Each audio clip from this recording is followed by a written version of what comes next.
자, 여러분 안녕하세요. 경제학장 박사입니다.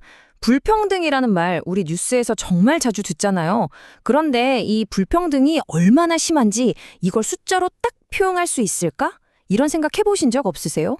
오늘은 많은 분들이 경제학 공부할 때 꼭 보는 책이죠. 바로 이준구 이창용 교수님의 경제학원론을 가지고 이 막연하게만 느껴졌던 불평등을 측정하는 방법을 아주 쉽고 명쾌하게 펼쳐보겠습니다. 오늘도 저와 함께 공부해줄 우리 학생들이 옆에 나와 있습니다. 자, 그럼 바로 이 질문으로 시작해볼까요? 우리 사회 불평등이 심각하다 이런 말은 많이 하는데 그래서 얼마나 심각한 건지 그 정도를 객관적인 숫자로 나타낼 수 있냐는 거죠. 오늘 저랑 같이 공부하고 나면 이 질문에 아주 자신 있게 대답할 수 있게 될 겁니다. 그 첫 번째 열쇠는 바로 로렌츠 곡선입니다. 이름이 좀 어렵나요? 로렌츠 곡선. 근데 이거 알고 보면 진짜 별거 아니에요. 복잡한 불평등 상태를 그냥 우리 눈으로 딱 볼 수 있게 만들어주는 아주 고마운 그림이라고 생각하시면 됩니다. 자, 이 그래프가 바로 그 로렌츠 곡선인데요. 처음 보면 왠지 복잡해 보이죠? 근데 원리는 엄청 간단해요. 가로축은 뭐냐면요. 우리나라 사람들을 소득이 제일 적은 사람부터 제일 많은 사람까지 쫙 한 줄로 세운 거라고 생각하시면 돼요. 그리고 세로축은 그 사람들이 버는 돈을 차곡차곡 더한 비율을 나타내는 거고요. 예를 들어서 가로축의 20지점은 소득 하위 20% 사람들을 말하는 거죠. 교수님, 그런데 저기 대각선으로 쭉 뻗은 직선은 뭔가요? 네, 아주 좋은 질문이에요. 그게 바로 이 그래프의 기준점이 되는 완전 평등선입니다. 만약에 하위 10%의 사람이 전체 소득의 10%를, 하위 50%가 딱 50%를 가져가는, 그러니까 모든 사람의 소득이 완벽하게 똑같은 세상이라면 저런 직선이 그려지겠죠? 일종의 가장 이상적인 상태를 보여주는 기준선이라고 할 수 있어요. 그리고 이 대각선 아래로 이렇게 휘어진 곡선 있죠? 이게 바로 우리가 사는 현실의 소득 분배 상태를 보여주는 로렌츠 곡선입니다. 자, 저랑 같이 그래프 한번 읽어볼까요? 가로축 20에서 위로 쭉 올라가서 곡선이랑 만나는 점을 보니까 세로축 값이 6.6이네요. 이게 무슨 뜻이냐면 현실에서는 소득 하위 20%의 사람들이 전체 소득의 6.6%밖에 못 가져간다는 뜻이에요. 완벽하게 평등했다면 20%를 가져가야 하는데 말이죠. 이 차이가 바로 불평등인 겁니다. 아, 교수님, 그럼 저 곡선이 대각선에서 더 멀리 떨어질수록, 그러니까 배가 더 볼록하게 튀어나올수록 더 불평등하다는 뜻이네요. 정확합니다. 핵심을 제대로 짚었어요. 바로 그거예요. 이 로렌츠 곡선이 얼마나 휘었는지만 보면 두 나라 중에 어느 나라가 더 불평등한지 눈으로 바로 비교할 수 있게 되는 거죠. 교수님, 그러면요, 그 휘어진 정도를 아예 숫자 하나로 딱 표현할 수 있으면 비교하기가 훨씬 편할 것 같은데 그것도 가능해요? 와, 정말 좋은 질문이에요. 물론 가능하죠. 바로 그 생각에서 출발한 게 우리가 오늘 꼭 알아야 할 가장 유명한 불평등 지표거든요. 방금 질문에 대한 답이 바로 이 그림에 있습니다.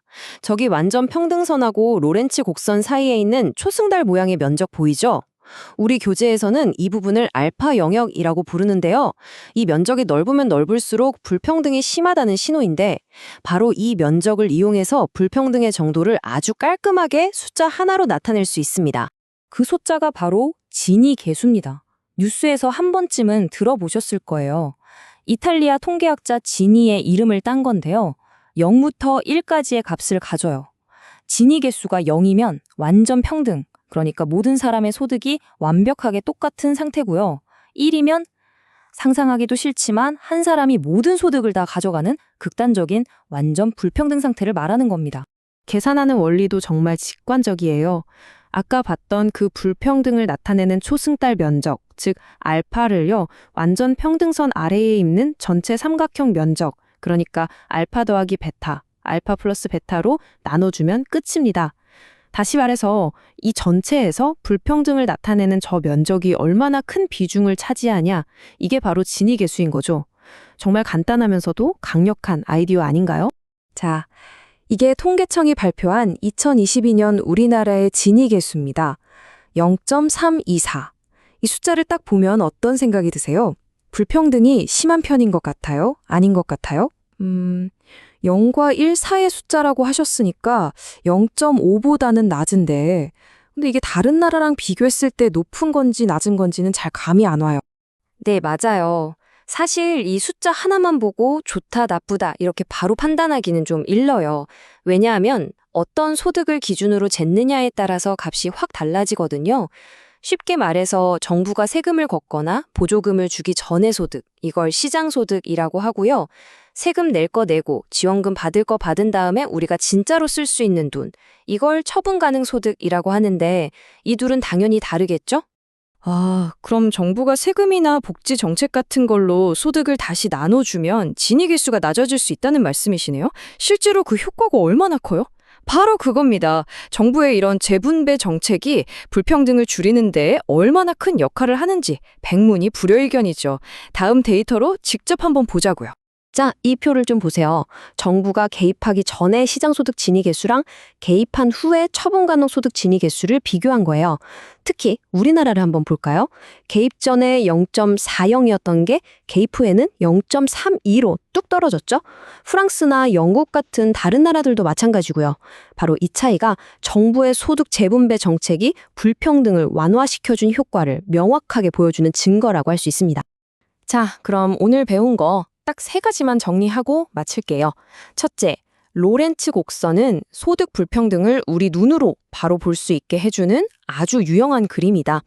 둘째, 지니 계수는 그 불평등의 정도를 0과 L 사이에 객관적인 숫자로 알려준다.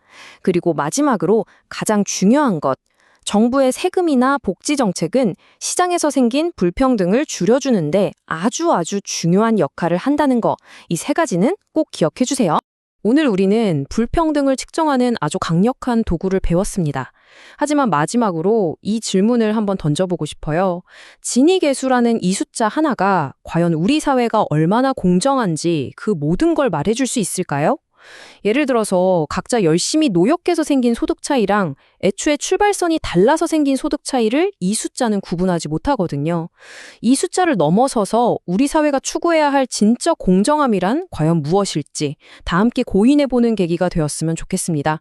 오늘 들어주셔서 감사합니다.